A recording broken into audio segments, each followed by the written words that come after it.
بسم اللہ الرحمن الرحیم۔ شروع اللہ کا نام لے کر جو بڑا مہربان نہایت رحم والا ہے۔ الف لام میم۔ کیا لوگ یہ خیال کیے ہوئے ہیں کہ صرف یہ کہنے سے کہ ہم ایمان لے آئے چھوڑ دیے جائیں گے اور ان کی آزمائش نہیں کی جائے گی؟ اور جو لوگ ان سے پہلے ہو چکے ہیں ہم نے ان کو بھی آزمایا تھا اور ان کو بھی آزمائیں گے، سو اللہ ان کو ضرور معلوم کرے گا جو اپنے ایمان میں سچے ہیں اور ان کو بھی جو جھوٹے ہیں۔ کیا وہ لوگ جو برے کام کرتے ہیں یہ سمجھے ہوئے ہیں کہ یہ ہمارے قابو سے نکل جائیں گے؟ جو فیصلہ یہ کرتے ہیں برا ہے۔ جو شخص اللہ کی ملاقات کی امید رکھتا ہو تو اللہ کا مقرر کیا ہوا وقت ضرور آنے والا ہے اور وہ سننے والا ہے، جاننے والا ہے۔ اور جو شخص محنت کرتا ہے تو اپنے ہی فائدے کے لیے محنت کرتا ہے، بے شک اللہ تو سارے جہان سے بے نیاز ہے۔ اور جو لوگ ایمان لائے اور نیک عمل کرتے رہے ہم ان کے گناہوں کو ان سے دور کر دیں گے اور ان کو ان کے اعمال کا بہت اچھا بدلہ دیں گے۔ اور ہم نے انسان کو اس کے ماں باپ کے ساتھ نیک سلوک کرنے کا حکم دیا ہے۔ اے مخاطب، اگر تیرے ماں باپ تجھے مجبور کریں کہ تو میرے ساتھ کسی کو شریک بنائے جس کی حقیقت کی تجھے واقفیت نہیں تو ان کا کہا نہ مانیو۔ تم سب کو میری طرف لوٹ کر آنا ہے، پھر جو کچھ تم کرتے تھے میں تم کو جتا دوں گا۔ اور جو لوگ ایمان لائے اور نیک عمل کرتے رہے ان کو ہم نیک لوگوں میں داخل کریں گے۔ اور بعض لوگ ایسے ہیں جو کہتے ہیں کہ ہم اللہ پر ایمان لائے، پھر جب ان کو اللہ کے راستے میں کوئی ایذا پہنچتی ہے تو لوگوں کے ایذا پہنچانے کو یوں سمجھتے ہیں جیسے اللہ کا عذاب۔ اور اگر تمہارے پروردگار کی طرف سے مدد پہنچے تو کہتے ہیں کہ ہم تو تمہارے ساتھ تھے۔ کیا جو اہل عالم کے سینوں میں ہے اللہ اس سے واقف نہیں؟ اور اللہ ان کو ضرور معلوم کرے گا جو سچے مومن ہیں، اور وہ منافقوں کو بھی معلوم کر کے رہے گا۔ اور جو کافر ہیں وہ مومنوں سے کہتے ہیں کہ ہمارے طریقے پر چلو اور ہم تمہارے گناہ اٹھا لیں گے، حالانکہ وہ ان کے گناہوں کا کچھ بھی بوجھ اٹھانے والے نہیں۔ کچھ شک نہیں کہ یہ جھوٹے ہیں اور یہ اپنے بوجھ بھی اٹھائیں گے اور اپنے بوجھوں کے ساتھ اور لوگوں کے بوجھ بھی۔ اور جو جھوٹ یہ لوگ گھڑتے رہے قیامت کے دن ان کی ان سے ضرور پرسش ہوگی۔ اور ہم نے نوح کو ان کی قوم کی طرف بھیجا تو وہ ان میں 50 برس کم 1000 برس رہے، پھر ان لوگوں کو طوفان کے عذاب نے آ پکڑا اور وہ ظالم تھے۔ پھر ہم نے نوح کو اور کشتی والوں کو نجات دی اور کشتی کو اہل عالم کے لیے نشانی بنا دیا۔ اور ابراہیم کو یاد کرو جب انہوں نے اپنی قوم سے کہا کہ اللہ کی عبادت کرو اور اس سے ڈرو، اگر تم سمجھ رکھتے ہو تو یہ تمہارے حق میں بہتر ہے۔ تم تو اللہ کو چھوڑ کر بتوں کو پوجتے اور جھوٹی باتیں بناتے ہو۔ جن لوگوں کو تم اللہ کے سوا پوجتے ہو وہ تم کو رزق دینے کا اختیار نہیں رکھتے، بس اللہ ہی کے ہاں سے رزق طلب کرو اور اسی کی عبادت کرو اور اسی کا شکر کرو، اسی کی طرف تم لوٹ کر جاؤ گے۔ اور اگر تم جھٹلاتے ہو تو تم سے پہلے بھی امتیں اپنے پیغمبروں کی تکذیب کر چکی ہیں، اور پیغمبر کے ذمے کھول کر سنا دینے کے سوا اور کچھ نہیں۔ کیا انہوں نے نہیں دیکھا کہ اللہ کس طرح خلقت کو پہلی بار پیدا کرتا ہے پھر کس طرح اس کو دوبارہ پیدا کرے گا؟ یہ اللہ کو آسان ہے۔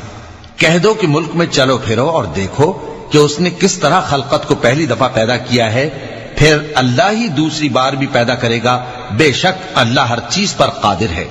وہ جسے چاہے عذاب دے اور جس پر چاہے رحم کرے، اور اسی کی طرف تم لوٹائے جاؤ گے۔ اور تم اس کو نہ زمین میں عاجز کر سکتے ہو نہ آسمان میں، اور نہ اللہ کے سوا تمہارا کوئی دوست ہے اور نہ مددگار۔ اور جن لوگوں نے اللہ کی آیتوں سے اور اس کے سامنے حاضر ہونے سے انکار کیا وہ میری رحمت سے نا امید ہو گئے ہیں اور ان کو درد دینے والا عذاب ہوگا۔ تو ان کی قوم کے لوگ جواب میں بولے تو یہ بولے کہ اسے مار ڈالو یا جلا دو، مگر اللہ نے ان کو آگ میں جلنے سے بچا لیا۔ جو لوگ ایمان رکھتے ہیں ان کے لیے اس میں نشانیاں ہیں۔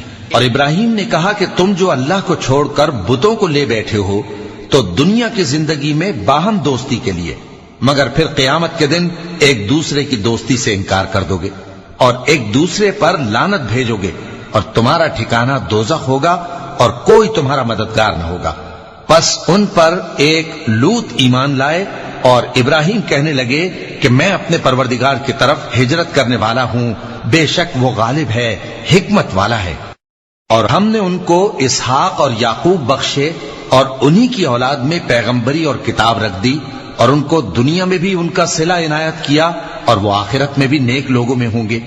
اور لوط کو یاد کرو جب انہوں نے اپنی قوم سے کہا کہ تم عجب بے حیائی کے مرتکب ہوتے ہو، تم سے پہلے اہل عالم میں سے کسی نے ایسا کام نہیں کیا، کیا تم مردوں کی طرف مائل ہوتے اور راہزنی کرتے ہو اور اپنی مجلسوں میں ناپسندیدہ کام کرتے ہو؟ تو ان کی قوم کے لوگ جواب میں بولے تو یہ بولے کہ اگر تم سچے ہو تو ہم پر عذاب لے آؤ۔ لوط نے کہا کہ اے میرے پروردگار، ان مفسد لوگوں کے مقابلے میں مجھے نصرت عنایت فرما۔ اور جب ہمارے فرشتے ابراہیم کے پاس خوشی کی خبر لے کر آئے تو کہنے لگے کہ ہم اس بستی کے لوگوں کو ہلاک کر دینے والے ہیں کہ یہاں کے رہنے والے نافرمان ہیں۔ ابراہیم نے کہا کہ اس میں تو لوط بھی ہیں۔ وہ کہنے لگے کہ جو لوگ یہاں رہتے ہیں ہمیں سب معلوم ہیں، ہم ان کو اور ان کے گھر والوں کو بچا لیں گے بجز ان کی بیوی کے کہ وہ پیچھے رہنے والوں میں ہوگی۔ اور جب ہمارے فرشتے لوط کے پاس آئے تو وہ ان کی وجہ سے ناخوش اور تنگ دل ہوئے۔ فرشتوں نے کہا کچھ خوف نہ کیجیے اور نہ رنج کیجیے، ہم آپ کو اور آپ کے گھر والوں کو بچا لیں گے مگر آپ کی بیوی کے پیچھے رہنے والوں میں ہوگی۔ ہم اس بستی کے رہنے والوں پر اس سبب سے کہ یہ بد کرداری کرتے رہے ہیں آسمان سے عذاب نازل کرنے والے ہیں، اور ہم نے سمجھنے والے لوگوں کے لیے اس بستی کی ایک کھلی نشانی چھوڑ دی۔ اور مدین کی طرف ان کے بھائی شعیب کو بھیجا تو انہوں نے کہا اے قوم، اللہ کی عبادت کرو اور روز آخر کے آنے کی امید رکھو اور ملک میں فساد نہ مچاؤ، مگر انہوں نے ان کو جھوٹا سمجھا، سو ان کو زلزلے کے عذاب نے آ پکڑا اور وہ اپنے گھروں میں اوندھے پڑے رہ گئے۔ اور عاد اور سمود کو بھی ہم نے ہلاک کر دیا، چنانچہ ان کے ویران گھر تمہاری آنکھوں کے سامنے ہیں، اور شیطان نے ان کے اعمال ان کو آراستہ کر دکھائے اور ان کو سیدھے رستے سے روک دیا، حالانکہ وہ دیکھنے والے لوگ تھے۔ اور قارون اور فرعون اور حامان کو بھی ہلاک کر دیا، اور ان کے پاس موسیٰ کھلی نشانیاں لے کر آئے تو وہ ملک میں مغرور ہو گئے، اور وہ ہمارے قابو سے نکل جانے والے نہ تھے، تو ہم نے سب کو ان کے گناہوں کے سبب پکڑ لیا۔ سو ان میں کچھ تو ایسے تھے جن پر ہم نے پتھروں کا مے برسایا، اور کچھ ایسے تھے جن کو چنگھاڑ نے آ پکڑا، اور کچھ ایسے تھے جن کو ہم نے زمین میں دھسا دیا، اور کچھ ایسے تھے جن کو غرق کر دیا۔ اور اللہ ایسا نہ تھا کہ ان پر ظلم کرتا، لیکن وہی اپنے آپ پر ظلم کرتے تھے۔ جن لوگوں نے اللہ کے سوا اوروں کو کارساز بنا رکھا ہے، ان کی مثال مکڑی کی سی ہے کہ وہ بھی ایک طرح کا گھر بناتی ہے، اور کچھ شک نہیں کہ تمام گھروں سے کمزور مکڑی کا گھر ہے۔ کاش یہ اس بات کو جانتے۔ یہ جس چیز کو اللہ کے سوا پکارتے ہیں خواہ وہ کچھ ہی ہو، اللہ اسے جانتا ہے اور وہ غالب ہے، حکمت والا ہے۔ اور یہ مثالیں ہم لوگوں کے سمجھانے کے لیے بیان کرتے ہیں، اور اسے تو اہل دانش ہی سمجھتے ہیں۔ اللہ نے آسمانوں اور زمین کو حکمت کے ساتھ پیدا کیا ہے، کچھ شک نہیں کہ ایمان والوں کے لیے اس میں نشانی ہے۔ اے نبی، یہ کتاب جو تمہاری طرف وحی کی گئی ہے اس کو پڑھا کرو، اور نماز کے پابند رہو۔ کچھ شک نہیں کہ نماز بے حیائی اور بری باتوں سے روکتی ہے، اور اللہ کا ذکر سب سے بڑا ہے، اور جو کچھ تم کرتے ہو اللہ اسے جانتا ہے۔ اور اہل کتاب سے بحث نہ کرو مگر ایسے طریق سے کہ نہایت اچھا ہو۔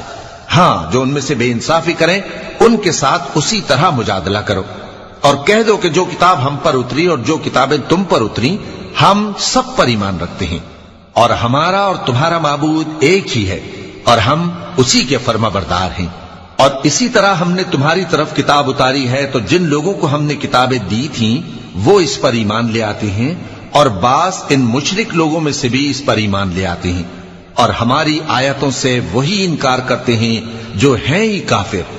اور تم اس سے پہلے کوئی کتاب نہیں پڑھتے تھے اور نہ اسے اپنے ہاتھ سے لکھ ہی سکتے تھے، ایسا ہوتا تو اہل باطل ضرور شک کرتے، بلکہ یہ روشن آیتیں ہیں جن لوگوں کو علم دیا گیا ہے ان کے سینوں میں محفوظ، اور ہماری آیتوں سے وہی لوگ انکار کرتے ہیں جو بے انصاف ہیں۔ اور کافر کہتے ہیں کہ اس پر اس کے پروردگار کی طرف سے نشانیاں کیوں نازل نہیں ہوئیں؟ کہہ دو کہ نشانیاں تو اللہ ہی کے پاس ہیں، اور میں تو کھلم کھلا خبردار کرنے والا ہوں۔ کیا ان لوگوں کے لیے یہ کافی نہیں کہ ہم نے تم پر کتاب نازل کی جو ان کو پڑھ کر سنائی جاتی ہے؟ کچھ شک نہیں کہ مومن لوگوں کے لیے اس میں رحمت اور نصیحت ہے۔ کہہ دو کہ میرے اور تمہارے درمیان اللہ ہی گواہ کافی ہے۔ جو چیز آسمانوں اور زمین میں ہے وہ سب کو جانتا ہے، اور جن لوگوں نے باطل کو مانا اور اللہ سے انکار کیا وہی نقصان اٹھانے والے ہیں۔ اور یہ لوگ تم سے عذاب کے لیے جلدی کر رہے ہیں، اور اگر ایک وقت مقرر نہ ہو چکا ہوتا تو ان پر عذاب آ بھی گیا ہوتا، اور وہ کسی وقت میں ان پر ضرور اچانک آ کر رہے گا اور ان کو معلوم بھی نہ ہوگا۔ یہ تم سے عذاب کے لیے جلدی کر رہے ہیں، جبکہ دوزخ تو کافروں کو گھیر لینے والی ہے۔ جس دن عذاب ان کو ان کے اوپر سے اور ان کے پیروں کے نیچے سے ڈھانک لے گا، اور اللہ فرمائے گا کہ جو کام تم کیا کرتے تھے اب ان کا مزہ چکھو۔ اے میرے بندو جو ایمان لائے ہو، میری زمین فراخ ہے تو میری ہی عبادت کرو۔ ہر شخص موت کا مزہ چکھنے والا ہے، پھر تم ہماری ہی طرف لوٹ کر آؤ گے۔ اور جو لوگ ایمان لائے اور نیک عمل کرتے رہے ان کو ہم بہشت کے اونچے اونچے محلوں میں جگہ دیں گے، جن کے نیچے نہریں بہ رہی ہیں، ہمیشہ ان میں رہیں گے۔ نیک عمل کرنے والوں کا یہ خوب بدلہ ہے، جو صبر کرتے اور اپنے پروردگار پر بھروسہ رکھتے ہیں۔ اور بہت سے جانور ہیں جو اپنا رزق اٹھائے نہیں پھرتے، اللہ ہی ان کو رزق دیتا ہے اور تم کو بھی، اور وہ سننے والا ہے، جاننے والا ہے۔ اور اگر ان سے پوچھو کہ آسمانوں اور زمین کو کس نے پیدا کیا اور سورج اور چاند کو کس نے تمہارے زیر فرمان کیا، تو کہہ دیں گے اللہ نے۔ تو پھر یہ کہاں الٹے جا رہے ہیں؟ اللہ ہی اپنے بندوں میں سے جس کے لیے چاہتا ہے روزی فراخ کر دیتا ہے، اور جس کے لیے چاہتا ہے تنگ کر دیتا ہے۔ بے شک اللہ ہر چیز سے واقف ہے۔ اور اگر تم ان سے پوچھو کہ آسمان سے پانی کس نے برسایا، پھر اس سے زمین کو اس کے مرنے کے بعد کس نے زندہ کیا، تو کہہ دیں گے کہ اللہ نے۔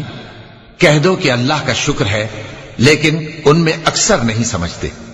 اور یہ دنیا کی زندگی تو صرف کھیل اور تماشا ہے، اور ہمیشہ کی زندگی کا مقام تو آخرت کا گھر ہے۔ کاش یہ لوگ سمجھتے۔ پھر جب یہ کشتی میں سوار ہوتے ہیں تو اللہ کو پکارتے، خالص کرتے ہوئے اسی کے لیے اطاعت کو، لیکن جب وہ ان کو نجات دے کر خشکی پر پہنچا دیتا ہے تو جھٹ شرک کرنے لگ جاتے ہیں، تاکہ جو ہم نے ان کو بخشا ہے اس کی ناشکری کریں اور فائدہ اٹھائیں۔ سو خیر عنقریب ان کو معلوم ہو جائے گا۔ کیا انہوں نے نہیں دیکھا کہ ہم نے حرم کو مقام امن بنایا ہے اور لوگ ان کے گرد و نواح سے اچک لیے جاتے ہیں؟ کیا یہ لوگ باطل پر اعتقاد رکھتے ہیں اور اللہ کی نعمتوں کی ناشکری کرتے ہیں؟ اور اس سے بڑا ظالم کون جو اللہ پر جھوٹ بہتان باندھے، یا جب حق بات اس کے پاس آئے تو اس کی تکذیب کرے؟ کیا کافروں کا ٹھکانہ جہنم میں نہیں ہے؟ اور جن لوگوں نے ہمارے راستے میں محنت کی ہم ان کو ضرور اپنے رستوں پر چلا دیں گے، اور اللہ تو نیکوکاروں کے ساتھ ہے۔